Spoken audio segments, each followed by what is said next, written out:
Welcome to the story. Don't forget to like, subscribe, and support me. The air was thick with the acrid stench of smoke, a constant reminder of the destruction that had befallen the world. Cain stepped carefully through the rubble, his boots crunching on charred debris. The once great city of Illyria, known for its towering spires and bustling marketplaces, was now a vast expanse of ruins. Nothing remained of its former glory except for the occasional skeletal structure, standing like the last stubborn teeth of a fallen giant. Cain paused to catch his breath, his eyes scanning the horizon.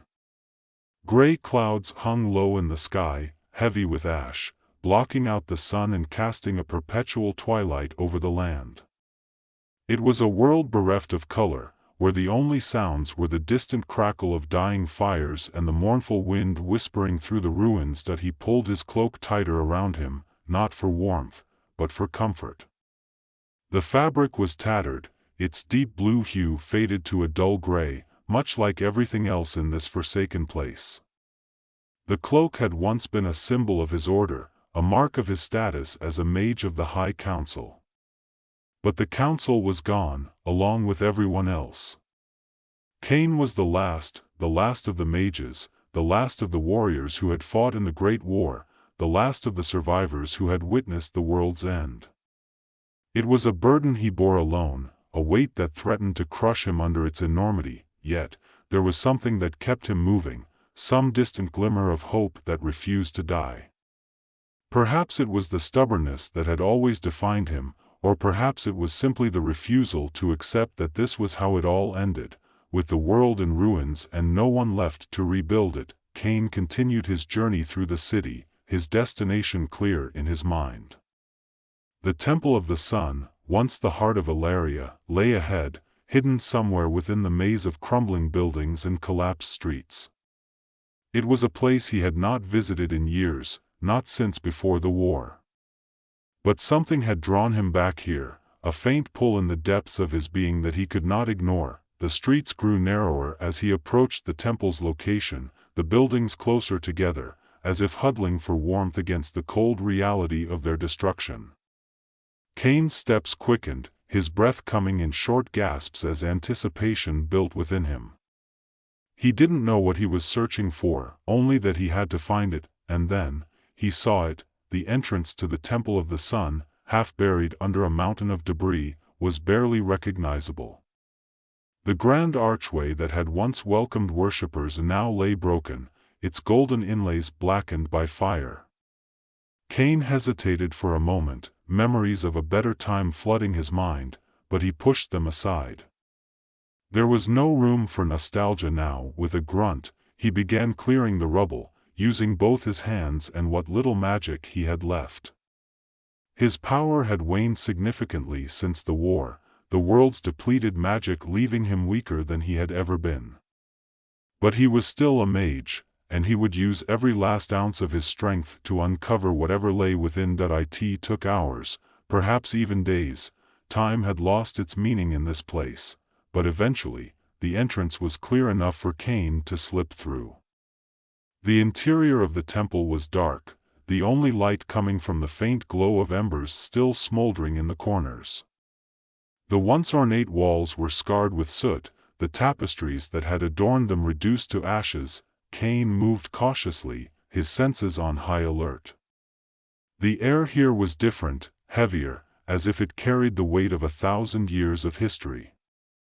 He could feel the remnants of powerful magic, lingering in the air like the echoes of a distant song.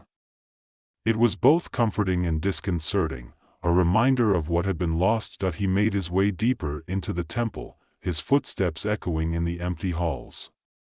The silence was oppressive, broken only by the occasional creak of the building settling under its own weight.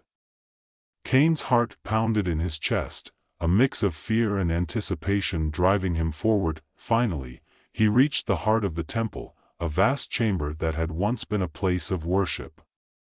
Here, the damage was less severe, the walls still standing tall, though the roof had collapsed in places, allowing shafts of dim light to filter through the dust.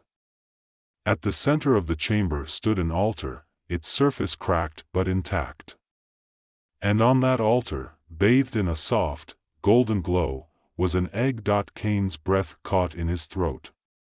He had seen many things in his life, things that defied explanation, but this was something beyond his understanding.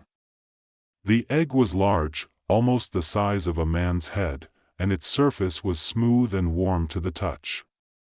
It radiated a gentle heat, a stark contrast to the cold, lifeless world outside. There was no doubt in Kane's mind what this was. He had heard the legends, the stories passed down through generations of mages. This was a phoenix egg, a rare and powerful artifact that held the potential for rebirth and renewal. The phoenix, a creature of fire and light, was said to be able to rise from its own ashes, bringing life to a world shrouded in death. But there was a price. Kane had studied the ancient texts, learned the rituals and incantations that had been long forgotten by most. He knew that for the phoenix to be reborn, a life must be sacrificed. Not just any life, but the life of one who was imbued with magic. The fire that ignited the phoenix's rebirth was the life force of a mage, a life given willingly for the greater good. As he stood before the egg, Kane felt the weight of his decision bearing down on him. He had come this far, survived when so many others had not, but now he faced a choice that would determine not only his fate, but the fate of the entire world. The egg pulsed with a soft light, as if sensing his presence, responding to the magic within him.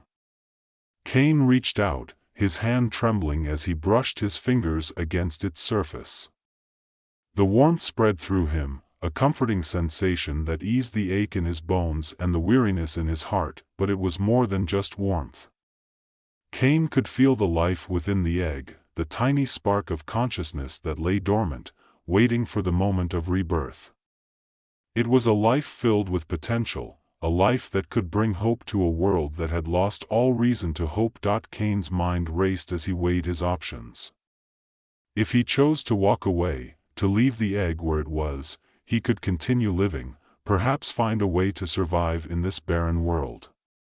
But what kind of life would that be? A life of solitude, with no purpose, no hope for the future?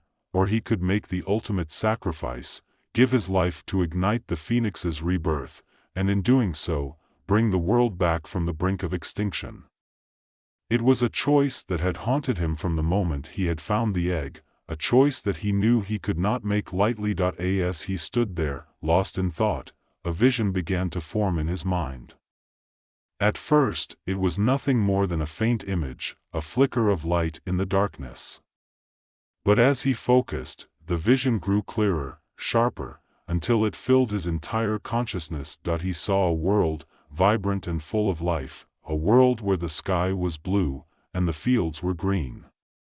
The cities were rebuilt, their spires reaching towards the heavens, and the people thrived, their laughter and songs filling the air. It was a world where magic flowed freely once more, where the darkness that had consumed the land was banished, and hope was restored. Kane saw himself in this world, but he was not a part of it. He was a ghost, a shadow lingering on the edge of existence, watching from afar as life went on without him. It was a bittersweet vision, a glimpse of what could be, but also a reminder of what he would lose. The vision faded, leaving Kane alone in the chamber once more. But it had given him clarity, a sense of purpose that he had not felt in a long time. He knew what he had to do, even if it meant giving up everything he had left. With a deep breath, Kane began to prepare the ritual. He moved with deliberate precision, his actions guided by instinct and years of training. The incantation flowed from his lips in a steady rhythm, the ancient words resonating in the air like a song. He gathered the necessary materials, drawing on the remnants of his magic to weave the spell that would ignite the phoenix's flame. As he worked, he felt a strange sense of calm settle over him. The fear and uncertainty that had plagued him were gone, replaced by a quiet resolve. This was his purpose, the reason he had survived when so many others had not. He was the last mage, and it was his duty to ensure that the world had a chance to heal. The ritual was nearly complete when Cain felt a sudden surge of energy, a warmth that spread through his body and into the egg. The light within the egg grew brighter, pulsing in time with his heartbeat. It was as if the phoenix was awakening, sensing that its time had come. Cain placed his hands on the egg, feeling the heat radiating from within. The warmth was almost overwhelming, but he did not pull away. Instead, he focused all his energy on the spell, pouring his life force into the egg, igniting the spark that would bring the phoenix back to life. The chamber filled with light, a brilliant golden glow that banished the shadows and filled every corner with warmth. Cain could feel his strength waning, his body growing weaker as the ritual drew the last of his magic. But he did not falter. He continued the incantation, his voice unwavering even as his vision began to blur, and then, with a final, powerful surge, the egg cracked. A bright light burst forth, filling the chamber with an intense heat that made the air shimmer. Cain staggered back, his strength spent, but he kept his gaze fixed on the egg.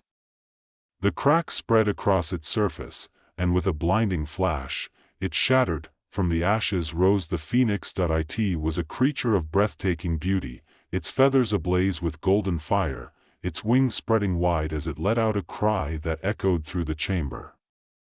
The sound was like a chorus of 1,000 voices, filled with both sorrow and hope, a song of life and death intertwined. Cain could only watch in awe as the phoenix took flight, its wings stirring the air and scattering the ashes that had once been the egg. The light it emitted was almost too bright to bear, but Cain did not look away. He had given everything for this moment, and he would see it through to the end. The phoenix circled above him, its flames flickering like a beacon in the darkness. As it flew, the heat from its body began to melt the ice and snow that had encased the world. The ground beneath Cain's feet warmed, and the gray skies parted to reveal the first rays of sunlight that had been seen in years. Cain felt a sense of peace settle over him as he watched the phoenix soar higher and higher, until it was nothing more than a bright speck in the sky. He knew that he had made the right choice, that his sacrifice would not be in vain, but as the light began to fade, so did Cain. He could feel his body growing weaker, his vision dimming as the last of his life force slipped away. He sank to his knees, his breath coming in shallow gasps, but there was no pain, only a sense of calm acceptance that he had done what needed to be done. The world would live on, renewed by the phoenix's fire, and he would be remembered as the last mage who gave everything for the world's rebirth. As the darkness closed in, Cain allowed himself one final thought, a memory of a time long past, when the world was whole and magic flowed freely. He smiled faintly, and then, with a quiet sigh, he was gone. The phoenix, now far above the clouds, let out another cry, a sound filled with both sorrow and hope. It was a song of life and death, of sacrifice and renewal, and it echoed across the land, reaching every corner of the world. And as the phoenix flew, the world began to heal. The gray skies cleared, revealing a brilliant blue sky that had not been seen in years.